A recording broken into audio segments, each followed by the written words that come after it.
Na guys, oh. Nailagay na niya sa balsa yung yung nyog na itatanim niya. So ayan, anuhan naman niya, hahakutin daw niya doon sa kabilang barangay. So ayan, dadaan na lang daw kami doon sa may mga balinghoy nila at tutulungan kami magbunot. Ayan, si parang pugi-pugi naman ang tsuhing ko, oh. Uy, dahil dilino. Ang taba ng mo, kalabaw mo. Burog day. Ah, burod pala ito. Okay, ayan, mo na rin yan. Invest mo na rin yan. Asipag talaga nito. Kaya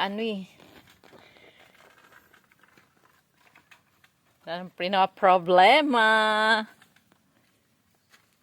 Parang libangan na lang daw niya yung pagtatanim-tanim. Ayan na guys, punta na kami doon sa Ayan. Dadaan kami doon sa mga balinghuyan niya.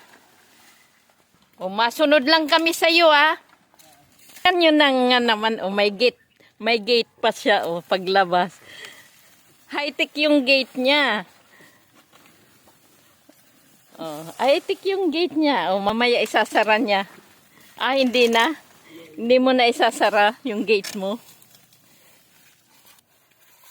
So, ayan guys. Tigil muna niya dito. At tutulungan kami magbunot nitong balinghoy. Ito yung nila, yung tanim na balinghoy. Dito kami mangunguhan balinghoy. Ayan na guys, ayan na. O diba? Ang daming laman. Agoy, ang bigat. Ayan. Diba?